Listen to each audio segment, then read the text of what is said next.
Bristol provides quality education with affordable price.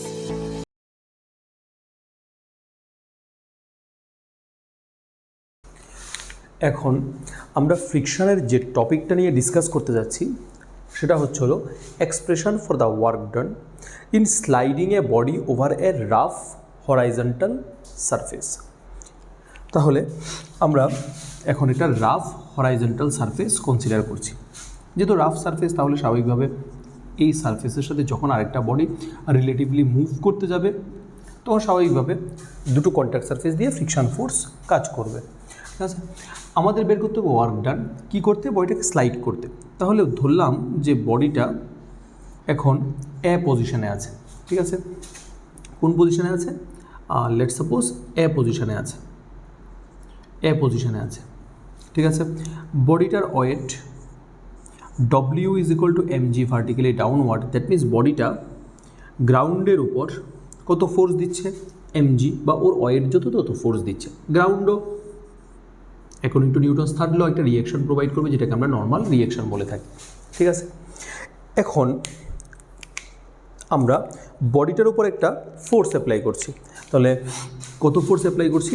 Let's suppose আমরা বডিটার উপর P force apply করলাম। আর P force apply করাতে বডিটা মুভ করতে শুরু করলো। তাহলে যখনই বডিটা মুভ করতে শুরু করবে তখন কাইনেটিক ফ্রিকশন আসবে। তাহলে কাইনেটিক ফ্রিকশন কোন দিকে ফাংশন করছে? পেছন দিকে ফাংশন করছে, যেটাকে আমরা Fk দিয়ে রিপ্রেজেন্ট করেছি আগে। এবার বডিটা মুভ করতে করতে এ থেকে কোথায় চলে আসলো? বি পজিশনে চলে আসলো, বি পজিশনে চলে আসলো। তাহলে স্বাভাবিকভাবে এখানেও ওয়েট আর normal reaction balance out each other. এখানেও নর্মাল রিয়েকশান আর ওয়েট একজন আরেকজনকে ব্যালেন্স আউট করবে। আর বডিটার ডিসপ্লেসমেন্ট হচ্ছে এই জায়গাটা, যেটাকে আমরা এস দিয়ে রিপ্রেজেন্ট করছি। তাহলে বডিটার উপর আমি কত ফোর্স অ্যাপ্লাই করলাম? P force. পি ফোর্সের জন্য বডিটা ফ্রিকশনের অপোজিট ডিরেকশানে কতটুকু ডিসপ্লেসমেন্ট করে ফেললো? এস ডিসপ্লেসমেন্ট করে ফেললো। এবার আমরা কি ক্যালকুলেট করতে যাচ্ছি? আমরা ক্যালকুলেট করতে চাই work done in sliding a body over a rough horizontal surface against friction, ফ্রিকশনের এগেইনস্টে। তাহলে ওয়ার্ক ডান বের করার সিম্পল ফর্মুলা কী হয়? Work done is equal to আমরা ওয়ার্ক ডানটা কার এগেইনস্টে ক্যালকুলেট করছি? ফ্রিকশনের এগেইনস্টে। তাহলে এখানে আমরা লিখব Fk into force into displacement. তাহলে কত ডিসপ্লেসমেন্ট হলো? S. Work done W is equal to Fk। Fk is equal to আমরা কী পড়ছি? Fk ইজ ইকুয়াল টু পড়েছি মিউকে আর সাথে হবে এস। আবার এখানে নর্মাল রিয়েকশন আর ওয়েট একজন আরেকজনকে ব্যালেন্স করছে। That means R is equal to mg। এখন আর এর জায়গাতে আমরা এই ভ্যালুটা পুট করব। তাহলে আমার কত হচ্ছে? মিউকে mg এস। তাহলে আমরা এই ফর্মুলা ইউজ করে ওয়ার্ক ডানটা ক্যালকুলেট করতে পারবো। ঠিক আছে, নেক্সট আমরা যেটা পড়তে চাচ্ছি সেটা motion of a body in an inclined plane হবে। তাহলে নেক্সট টপিকটা শুরু করা যাক। এখন আমরা ওয়ার্ক ডান ক্যালকুলেট করব। আর বডিকে কোন দিকে মুভ করাচ্ছি? আপওয়ার্ড ডিরেকশানে অ্যালং ইনক্লাইন্ড প্লেন। তাহলে যদি আমাকে ওয়ার্ক ডানটা ক্যালকুলেট করতে হয় তাহলে ফিগারটাকে ড্র করে নিতে হবে। এটা হচ্ছে গ্রাউন্ড, এখানে ইনক্লাইনেশনটা হচ্ছে থিটা, আর এই প্লেনটা হচ্ছিল ইনক্লাইন্ড সারফেস। ঠিক আছে, এখানে আমরা একটা বডি রাখলাম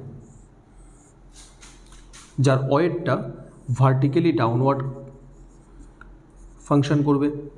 আর নর্মাল রিয়েকশনটা সবসময় কন্ট্যাক্ট সারফেসের সাথে পারপেন্ডিকুলার। তাহলে এটা হচ্ছে কন্ট্যাক্ট সারফেস, এখান থেকে পারপেন্ডিকুলারলি ফাংশন করবে নর্মাল রিয়েকশনটা। এখন এমজিকে যদি আমরা কম্পোনেন্টে স্প্লিট করি তাহলে আমরা দুটো মিউচুয়ালি পারপেন্ডিকুলার কম্পোনেন্ট পাবো। আর এই অ্যাঙ্গেলটা যদি থিটা হয় তাহলে এই অ্যাঙ্গেলটা থিটা হবে, এটা আমরা অলরেডি পড়ে এসেছি। ঠিক আছে, তাহলে থিটার সাথের কম্পোনেন্টকে আমরা জেনারেলি কস কম্পোনেন্ট বলে থাকি। তাহলে এমজি কস থিটা হবে এই সাইডের কম্পোনেন্টটা, আর এখানের কম্পোনেন্টটা হচ্ছিল এমজি সাইন থিটা। আর বডিকে আমরা পি ফোর্স অ্যাপ্লাই করে জাস্ট মুভ করাচ্ছি, জাস্ট মুভ করলো। ঠিক আছে, তাহলে যদি বডি উপরের দিকে জাস্ট মুভ করে তাহলে কাইনেটিক ফ্রিকশনটা কোন দিকে কাজ করবে? কাইনেটিক ফ্রিকশনটা অ্যালং দ্য ইনক্লাইন্ড প্লেন কোন দিকে কাজ করবে? নিচের দিকে ফাংশন করবে, কারণ বডি গ্রাউন্ডের রেসপেক্টে বা ইনক্লাইন্ড প্লেনের রেসপেক্টে জাস্ট উপরের দিকে মুভ করতে ট্রাই করছে বা মুভ করছে। আচ্ছা, তাহলে এখানে নর্মাল রিয়াকশান আর এমজি কস থিটা একজন একজনকে ব্যালেন্স আউট করে নিচ্ছে। তাহলে আমরা লিখতে পারি যে R is equal to mg cos theta. আর পি ফোর্স অ্যাপ্লাই করাতে বডি জাস্ট মুভ করতে শুরু করলো। তাহলে বডিকে যদি জাস্ট মুভ করাতে হয় তাহলে আমাকে অ্যাটলিস্ট কত ফোর্স দিতে হবে?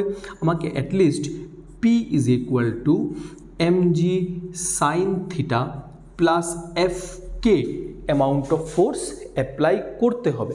এবার এফকে কী করে বের করবো? এটাকে ইকুয়েশন নাম্বার 1 দিয়ে রাখো, এটাকে ইকুয়েশন নাম্বার 2 দিয়ে রাখো। তাহলে F K is equal to আমরা লিখেছি বা পড়েছি মিউ কে আর হয়, অলরেডি আমরা আর এর ভ্যালু বের করে রেখে দিয়েছি। তাহলে F K is equal to আমরা লিখতে পারি মিউ কে আর এর জায়গায় লিখব এমজি কস থিটা। এখন এফ কের ভ্যালুটাকে আমরা ইকুয়েশন নাম্বার 2তে সাবস্টিটিউট করে দেবো। Therefore P is equal to MG sine theta plus F কের জায়গায় লিখছি mu k mg cos theta. তাহলে এখান থেকে এমজিটাকে কমন নেওয়া যায়। তাহলে এমজিটাকে যদি কমন নিই তাহলে থাকছে mg sine theta plus mu কে কস থিটা। এটা হচ্ছিল অ্যাপ্লাইড ফোর্স পি এর ভ্যালু। আর আমি ধরলাম যে অ্যাপ্লাইড ফোর্স পি অ্যাপ্লাই করাতে বডিটার ইনিশিয়াল পজিশন এ থেকে ফাইনাল পজিশন বিতে ডিসপ্লেসমেন্ট হলো। তাহলে এই ডিসপ্লেসমেন্টটাকে আমরা কত ধরতে পারি? লেট সাপোজ এস ধরলাম। তাহলে ওয়ার্ক ডান কত হবে? তাহলে work done W is equal to হবে ফোর্স ইন্টু ডিসপ্লেসমেন্ট এস। তাহলে ফোর্সের ভ্যালু আমরা এখনই বের করছি। তাহলে কত হচ্ছে? Mgs sine theta plus mu কে কস থিটা। তাহলে আমরা এই ফর্মুলা ইউজ করে ওয়ার্ক ডানের ভ্যালুটাকে বের করতে পারবো। আর এটা কখন অ্যাপ্লিকেবল? যখন বডি জাস্ট কোন দিকে মুভ করছে? অ্যালং দ্য ইনক্লাইন প্লেন বা ইনক্লাইন প্লেনের রেসপেক্টে আপওয়ার্ড ডিরেকশনে মুভ করছে। তাহলে আমরা নেক্সট যে টপিকটা করতে যাচ্ছি সেটা হলো work done in moving a body down and incline plane. তাহলে শুরু করা যাক। Work done in moving a body down and inclined plane. এখন আমরা ক্যালকুলেট করব work done in moving a body down and inclined plane. আচ্ছা, তাহলে এটা করার জন্য অ্যাজ ইউজুয়াল আগের মতন আমরা একটা ইনক্লাইন্ড প্লেন ড্র করে নিচ্ছি। ঠিক আছে, যার ইনক্লাইনেশনটা কত হচ্ছে? থিটা। আর এখানে আমরা একটা বডিকে প্লেস করে দিলাম যার ওয়েটটা ভার্টিক্যালি ডাউনওয়ার্ড ফাংশন করছে। আর নর্মাল রিয়াকশান যেটা, এটা কন্ট্যাক্ট সারফেস থেকে কোন দিকে কাজ করছে? পারপেন্ডিকুলারলি কাজ করছে। তাহলে কন্ট্যাক্ট সারফেসটা হচ্ছে এটা, এখান থেকে পারপেন্ডিকুলারলি ফাংশন করছে। এমজিটাকে যদি আমরা কম্পোনেন্টে স্প্লিট করি তাহলে আমার দুটো কম্পোনেন্ট আসবে। এই অ্যাঙ্গেলটা থিটা হলে অ্যাঙ্গেলটা থিটা হচ্ছে, আমরা পড়ে নিয়েছি অলরেডি। থিটার সাথে কম্পোনেন্টটাকে আমরা বলবো কস কম্পোনেন্ট, আর এমজিকে কম্পোনেন্ট ডিভাইড করলে আমার মিউচুয়ালি পারপেন্ডিকুলার দুটো কম্পোনেন্ট আসবে, এমজি কস কম্পোনেন্ট আর হচ্ছিল এমজি সাইন থিটা কম্পোনেন্ট। ঠিক আছে, আর আমরা বডিটাকে কোন দিকে মুভ করাচ্ছি? নিচের দিকে মুভ করাচ্ছি। দ্যাট মিন্স আমার অ্যাপ্লাইড ফোর্সটাও কোন দিকে? নিচের দিকে। আর পি অ্যাপ্লাইড ফোর্সের জন্য বডি জাস্ট মুভ করলো, জাস্ট মুভ করতে শুরু করলো, জাস্ট। তাহলে কাইনেটিক ফ্রিকশনটা কোন দিকে ফাংশন করবে? Along the incline plane. Body যেদিকে মুভ করছে ইনক্লাইন প্লেনের রেসপেক্টে তার পেছন দিকে মুভ করবে। ঠিক আছে, তাহলে এখানে নর্মাল রিয়াকশান আর এমজি কস থিটা একজন একজনকে ব্যালেন্স আউট করছে। তাহলে আমরা লিখতে পারি R is equal to mg cos theta equation number 1। ঠিক আছে, তাহলে বডিটাকে যদি জাস্ট মুভ করাতে হয়, তাহলে আমাকে বডির উপর কত ফোর্স দিতে হচ্ছে? পি। তাহলে সেটাকে এমনভাবে লেখা যায় কিনা বলতো? Friction force F K minus mg sine theta. তাহলে P is equal to F K is equal to আমরা কী জানি, mu K R minus mg sine theta. R is equal to আমরা অলরেডি লিখে ফেলেছি mg cos theta. Therefore P is equal to আমরা লিখতে পারি mu K mg cos theta minus mg sine theta.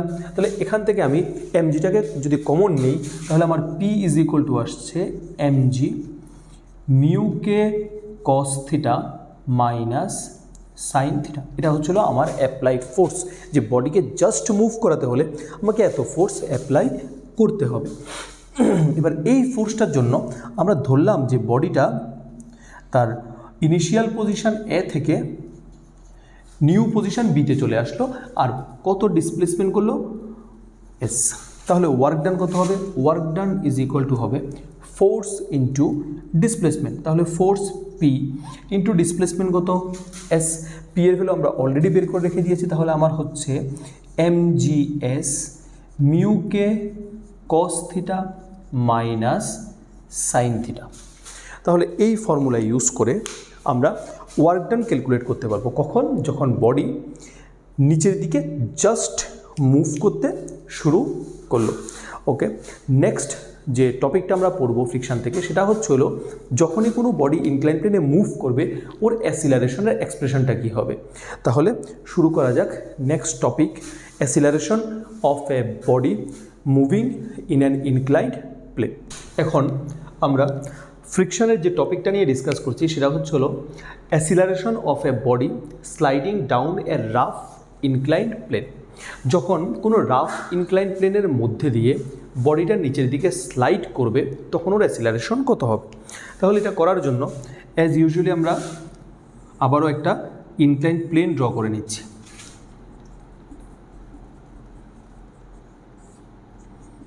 Inclined plane draw করে নিচ্ছি, এই অ্যাঙ্গেলটা হলো থিটা, আর এখানে একটা বডি রাখলাম যার ওয়েটটা ভার্টিক্যালি ডাউনওয়ার্ড ফাংশন করছে, আর নর্মাল রিয়েকশনটা কন্ট্যাক্ট সারফেস থেকে পারপেন্ডিকুলারলি আপওয়ার্ড ডিরেকশনে হবে। ঠিক আছে, তাহলে আমি এমজিকে যদি কম্পোনেন্টে স্প্লিট করি তাহলে আমি দুটো মিউচুয়ালি পারপেন্ডিকুলার কম্পোনেন্ট পাবো। একটা হচ্ছে এই অ্যাঙ্গেলটা যদি থিটা হয় তাহলে আমি থিটার সাথে কম্পোনেন্টটা পাবো এমজি কস থিটা, আরেকটা পাবো এমজি সাইন থিটা। ঠিক কিনা বলো? আচ্ছা, এবার বডিটা কোন দিকে স্লাইড করছে, নিচের দিকে স্লাইড করছে। তাহলে যদি স্লাইডই করে থাকে তাহলে ফ্রিকশনটা কোন দিকে কাজ করবে, কাইনেটিক ফ্রিকশনটা বডি যেদিকে স্লাইড করছে with respect to inclined plane তার অপোজিট ডিরেকশন। ঠিক আছে, কত অ্যাসিলারেশন নিয়ে বডিটা মুভ করছে, লেট এ অ্যাসিলারেশন নিয়ে বডিটা কোন দিকে যাচ্ছে, নিচের দিকে যাচ্ছে। তাহলে এখানে নর্মাল রিয়েকশন আর এমজি কস থিটা একজন আরেকজনকে ব্যালেন্স আউট করে নেবে। তাহলে আমরা এখান থেকে একটা ইকুয়েশন পেয়ে যাব, R is equal to mg cos theta, equation number 1। আর যদি এখানে বডির মোশনটাকে কনসিডার করি তাহলে বড় ফোর্সটা আমার হচ্ছে এমজি সাইন থিটা, ছোট ফোর্সটা হচ্ছে এফ কে। তাহলে লিখতে পারি বড় ফোর্স মাইনাস ছোট force is equal two net force. বডির মাস এম, বডি অ্যাসিলারেশন নিচের দিকে যাচ্ছে। তাহলে এখানে F K is equal two আবার আমরা পড়ে এসেছি F K is equal two হয় মিউ কে আর এর ভ্যালুটা আমরা অলরেডি লিখে রেখেছি উপরে ইকুয়েশন নাম্বার 1-এ। তাহলে F K is equal to হচ্ছে mu k mg cos theta. এখন এফ কে এর ভ্যালুটাকে ইকুয়েশন 2-তে সাবস্টিটিউট করে দেবো। তাহলে যখন ইকুয়েশন 2-তে সাবস্টিটিউট করে দেবো তখন আমার ভ্যালুটা হচ্ছে বা ভ্যালুটা হবে MG sine theta minus mu k mg cos theta is equal to হবে এম। তাহলে এখান থেকে আমি এমজিটা কমন লাগাই, তাহলে এমজি কমন নিলে থাকছে sine theta minus mu K cos theta is equal to m a. Both সাইডে এম এম ক্যান্সেল করলাম, তাহলে এ ইজ ইকুয়াল টু আমার হচ্ছে g sine theta minus mu কে কস থিটা। ঠিক আছে, তাহলে এ ইজ ইকুয়াল টু হচ্ছে G ব্র্যাকেটে সাইন থিটা মাইনাস মিউ কে কস থিটা। যখনই কোনো একটা body along incline plane rough সারফেসের নিচের দিকে মুভ করতে যাবে তখন ওর অ্যাসিলারেশন এক্সপ্রেশনটা যদি বের করতে হয় বা অ্যাসিলারেশন ভ্যালুটা যদি কোনো নিউমেরিক্যালে বের করতে হয় তাহলে আমরা এই এক্সপ্রেশনটা ইউজ করে ইজিলি বের করতে পারবো। ঠিক আছে, তাহলে নেক্সট আমরা যে টপিকটা নিয়ে পড়ব সেটা হচ্ছিল graphical representation of friction force versus applied force. তাহলে ওই গ্রাফটা প্রায় সময় পরীক্ষাতে আসে, আমরা গ্রাফটা ডিসকাস করব নেক্সট ক্লাসে। ঠিক আছে,